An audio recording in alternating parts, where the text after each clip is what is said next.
I do. I have to look up euphemisms. I spent so much time learning the correct term for things that now I forget the naughty term for things. Double clicking, polishing the banister, petting the cat, celebrating Palm Sunday, finding Nemo, cuffing the carrot, cooking cucumbers, making waffles. I remember the first time I got caught masturbating like it was yesterday. I was in the shower using the shower head to my advantage with one foot up against the wall. At the moment of climax, my other foot gave out from underneath me on the slippery shower floor. The next thing I knew, I woke up from passing out to my parents running into the bathroom, wondering why I had the shower head on that particular setting. Anyway, they didn't specifically say anything about catching me masturbating, but I think they knew why around the age of 15, I started taking 30 to 40 minute showers. I'm sorry for any young women and men out there who I'm outing, but listen, masturbation is a normal thing, and we're gonna talk about why that is here in just a moment. First, I am Caitlin V.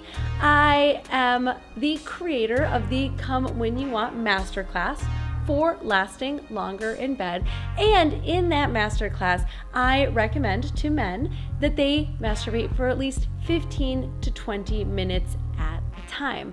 Now, it can be hard under any circumstances, but especially the most recent circumstances, to get 15 to 20 minutes alone in your home. You might be living with parents, children, maybe both. And getting some quiet alone time can be very challenging, which is why I am about to tell you exactly what to do if you get caught masturbating. First of all, your reaction is going to depend on who caught you and where you were. Now, if you were in a public space that other people have access to, like the living room, you're gonna wanna clean that up, both literally and metaphorically, right away with a quick and sincere apology. If you were in a private space and somebody barged in on you, this is a great opportunity for you to reset your boundaries. Tell them that you request that they respect your private space, and at a minimum, you expect them to knock before entering. Before I go on, if you have ever been caught masturbating, I want you to type into the comments, yes. I think you're gonna be surprised how many people out there this has happened to. I want you to know you are not alone. All right, the next question is who caught you? It's obviously gonna be a little bit different if you get caught by your parents versus if you get caught by a roommate versus getting caught by a sibling or a friend, and the most common scenario, which is getting caught by your spouse or lover. The first thing you're going to have to navigate is the other person's reaction, especially if you have very conservative or very religious parents that you just got caught by. But I'm here to tell you that you haven't done anything wrong unless you're masturbating in the living room, in which case it was just a wrong choice in location. But the human desire to masturbate, to release pressure, and to seek sexual satisfaction by oneself is universal, and nearly all people masturbate or have had at least a handful of experiences masturbating. There's nothing to feel bad or to feel shameful about. You're a human who's having a human experience. Bravo. But let's talk about a very common situation that a lot of men find themselves in, which is getting caught by a spouse or a girlfriend.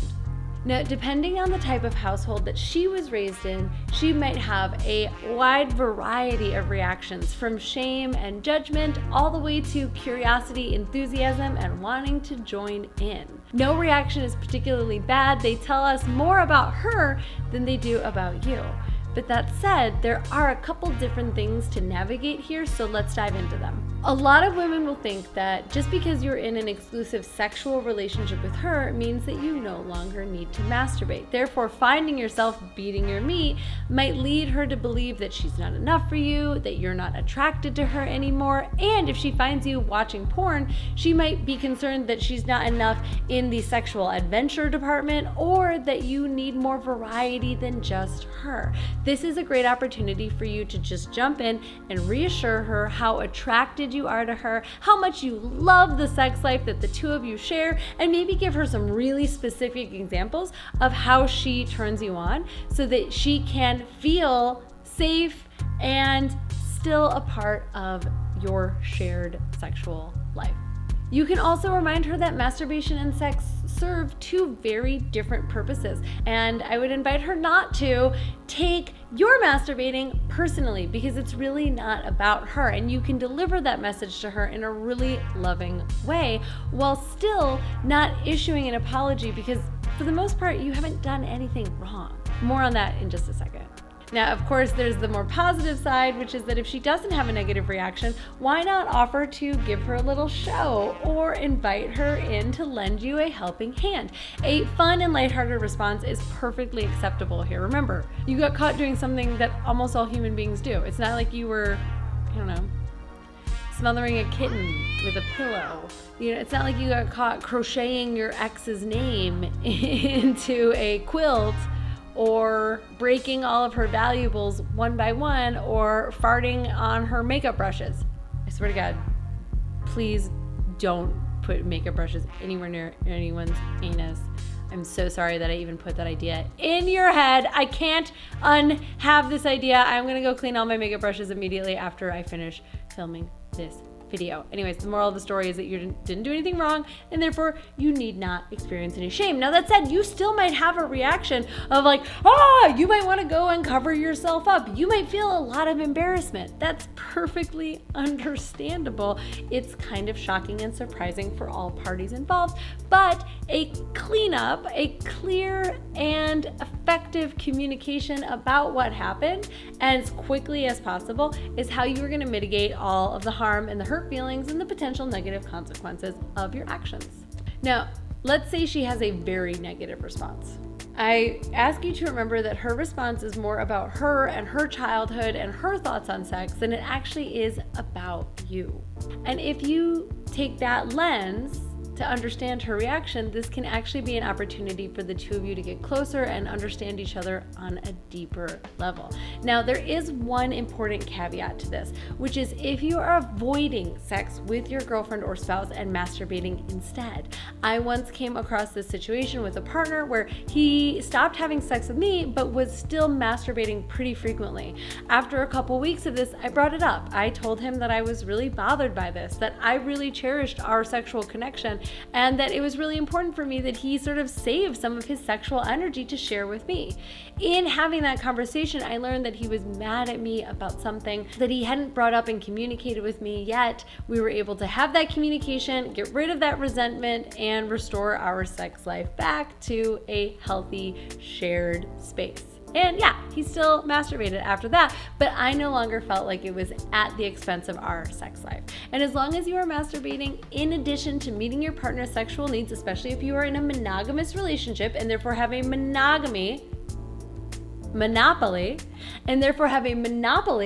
on the sex that you are having, making sure that your partner is satisfied, that their needs are getting met, and then masturbating on top of that to get your needs met. Remember, at the end of the day, masturbation is solo sex. It is sex with your original sex partner. You were your first sex partner and you will be your last. You always have yourself to please yourself. And this is a relationship that I really think should be cherished and honored. I think that there is something so cool and so special about our body's ability to get ourselves off. And I think all people should have access to that in a totally guilt and shame-free environment. Here are my do's and don'ts. Don't lie about it. Under very few circumstances, maybe some of you who are watching this are at home with your parents and they're gonna have a really negative reaction if you tell them the truth. In that case, I don't know, tell them you were playing really intense air guitar, or you were doing a mole check, or you thought you felt a mouse under your bed, whatever. But for the most part, it doesn't do us any good to lie. Again, there's nothing to be afraid of here. There's nothing to feel shame over. You were masturbating. It's a normal thing. So as much as possible, do tell the truth and do own that that's what you were doing. Flicking the bean, buttering the biscuit, downstairs DJ, turning on the sprinklers, shucking the corn, softening the peach, Pedaling the spearing the pink canoe, bearded, tapping into behind your the potential, ears, the the Bermuda Triangle, Who's taking coming up selfies with at the bean. these? It's Chicago Keynoting Joe. from Tino. So do not apologize for masturbating. Again, there's nothing wrong. You haven't done anything wrong, so there's nothing to apologize for, unless you used up all the hot water, or you were caught in the living room, or you made someone else feel uncomfortable. But you don't have to apologize for masturbation itself. You may have to apologize for the way in which you were doing it. So do make amends, do apologize for those things, and be sure to quickly address them no matter who it was that you're having the conversation with. Do not succumb to shame. It's very easy for us to revert back to old patterns, to feel bad, wrong, like we're guilty, we are doing something that is shameful.